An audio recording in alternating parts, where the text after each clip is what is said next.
el contexto histórico, conocido como la República Conservadora, que se dio entre el año 1880 y 1916, se caracterizó por haber estado gobernado por el mismo partido político, el PAN, el Partido Autonomista Nacional, que estaba formado por políticos e intelectuales, un grupo de políticos e intelectuales que se consideraban ellos mismos como los hombres más sabios, más sanos y por ende los más aptos para gobernar. El PAN, el Partido Autonomista, gobernó de forma interrumpida durante todo este periodo gracias al fraude electoral y comenzó con la llegada de Julio Argentino Roca a la presidencia en el año 1880. El PAN tenía como lema paz y administración, aunque en realidad lo que buscaban era conservar la paz para poder hacer buenos negocios.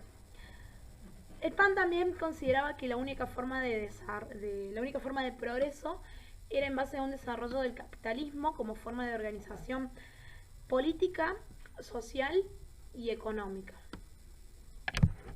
A lo largo de todo este gobierno se desarrolló una gran expansión económica gracias a su modelo agroexportador, que consistía en la elaboración de materia prima para abastecer los mercados extranjeros.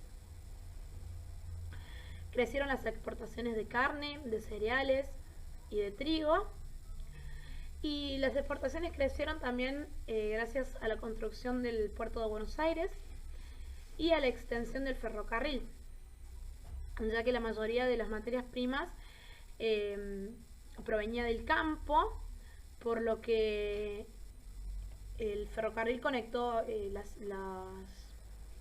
provincias con el puerto de Buenos Aires y logró que la exportación sea mucho más rápido. La mano de obra para poder llevar a cabo este modelo era insuficiente, por lo que el gobierno fomentó la inmigración. Muchos de los inmigrantes venían con la idea de poder obtener tierras, aunque la mayoría solamente consiguió trabajos como peones, en casas de familias, etc. Y con el tiempo algunos de ellos se convirtieron en comerciantes. La mayoría se quedó en forma definitiva y muchos de ellos también se fueron instalando en los alrededores de las ciudades, formando lo que se conocen como las villas miserias.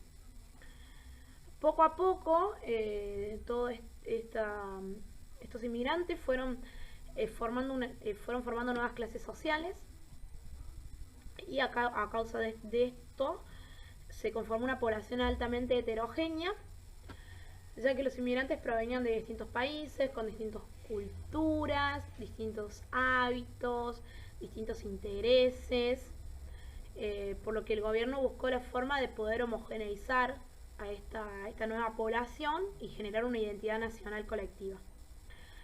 Por lo que a través del Consejo Federal de Educación se promulgaron la ley 1420.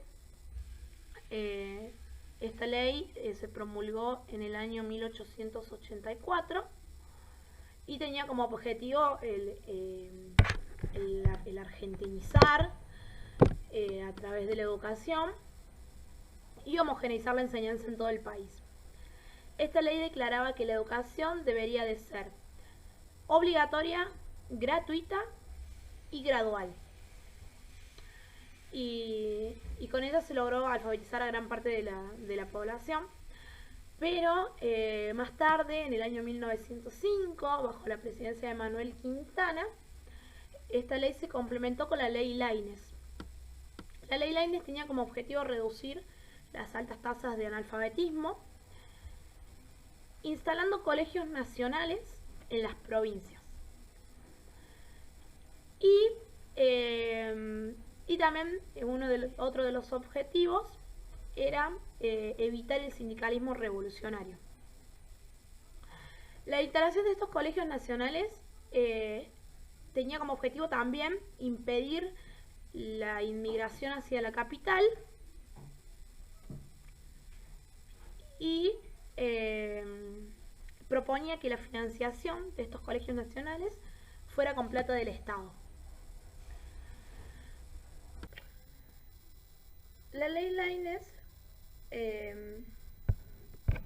también le atribuyó funciones específicas al Congreso Nacional de Educación y propuso que las escuelas deberían de ser laicas y que debían producir una nacionalización de la educación, lo que generó conflictos en las provincias, y más tarde se modificó la ley para que cada provincia pueda decidir sobre eso.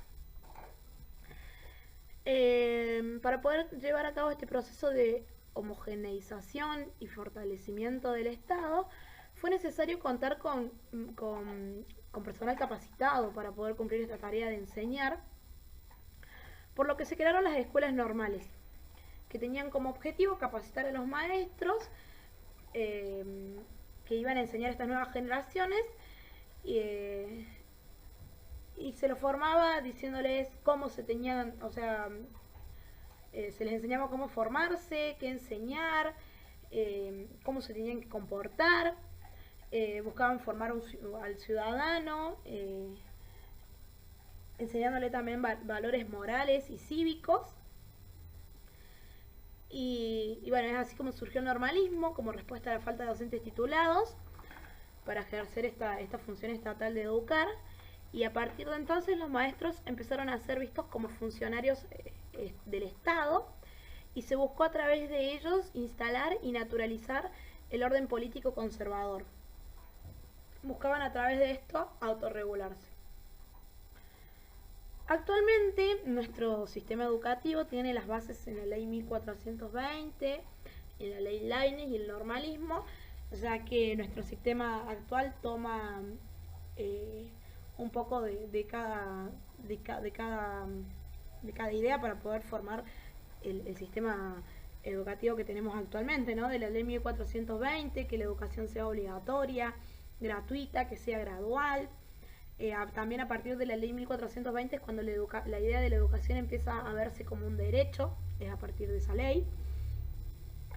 A partir de la ley Laínez, que la escuela pasa a ser laica y a estar a cargo del Estado. Es a partir del normalismo cuando los docentes empiezan a recibir una formación, a capacitarse.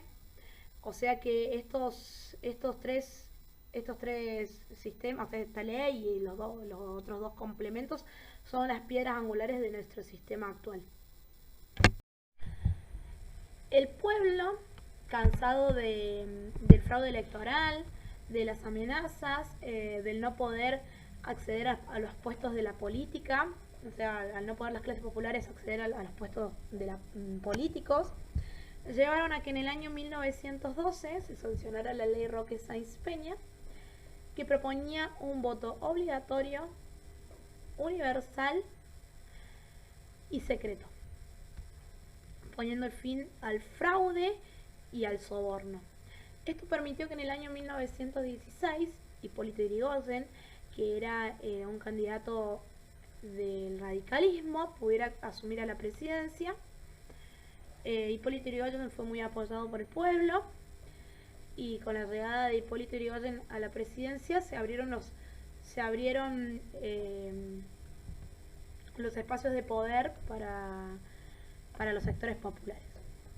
Durante la presidencia del radicalismo, los efectos de la Primera Guerra Mundial se hicieron notar en la economía. Las importaciones disminuyeron, bajaron los ingresos fiscales y al mismo tiempo aumentó el precio de los productos importados. Hubo una gran caída en la actividad económica. La inflación, el deterioro del salario, la desocupación y todo esto ocasionó numerosas huelgas que marcaron el periodo radical. Como consecuencia de estos cambios políticos, o sea, de estos cambios del contexto político y social, surgieron cuestionamientos también en cuanto a la educación. por lo que se buscó responder a estas nuevas problemáticas a través de las reformas. O sea, se buscó responder a través de las propuestas reformistas que buscaban democratizar no solo al gobierno, sino también a la educación. Una de las reformas que se realizó, o sea, una de las primeras reformas que se realizó, fue la derogación de la ley Saavedro Lamas, ya que esta proponía unir el mundo laboral con la educación. O sea, proponía la reorganización de la educación, instalando una escuela media entre la escuela primaria y la escuela secundaria, la cual estaba orientada a la mano de obra, al trabajo, por lo que esta producía como una limitación, ya que orientaba la educación solamente a la mano de obra y no al acceso a la política, ¿no? O sea, orientaba la educación a formar mano de obra y no a formar gente que pudiera acceder a la política. Además, también funcionaba como un filtro para poder acceder a la universidad, lo que, bueno, en resumen, beneficiaba como a un sector a un determinado sector social y no cumplía con los objetivos que tenía el gobierno de la democracia. Por lo que en el año 1917 fue derogada por el gobierno radical y se volvió a implementar el sistema educativo anterior que venían manejando. Otra de las reformas que se dieron en este periodo fue la reforma universitaria en el año 1918, que surgió por un movimiento, una protesta universitaria que tuvo como epicentro Córdoba, que fue llevada a cabo por un comité que se formó pidiendo reformas por la falta de democracia en los cargos, el difícil acceso a la universidad y entre ellos también la clausura de un alojamiento. Este movimiento cobró trascendencia ya que fue apoyado por el sindicalismo cordobés y a partir de esta huelga se logró que hubiera más autonomía universitaria. Se logró la libertad de cátedras, la asistencia libre a clases, se abrieron los concursos para poder acceder a los cargos docentes, para cubrir cargos docentes. Y bueno, estas normas que se implementaron, digamos, estas reformas se expandieron de inmediato a las demás universidades del país.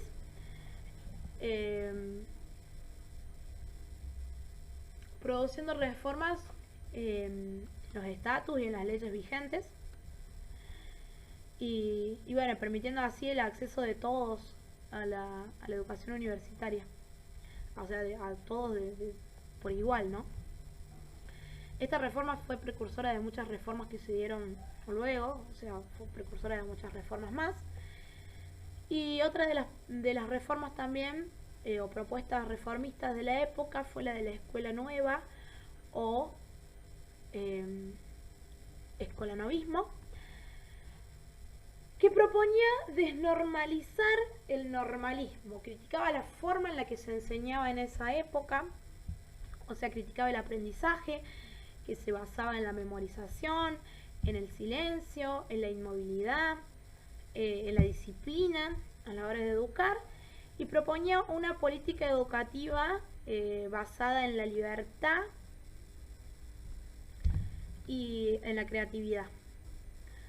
Aunque fue difundida en la época, no cobró un papel determinante en las políticas educativas, ya que no cumplía, o sea, no respondía a las bases de la política que se buscaban en ese tiempo, por lo que no se presentaron transformaciones durante las presidencias radicales.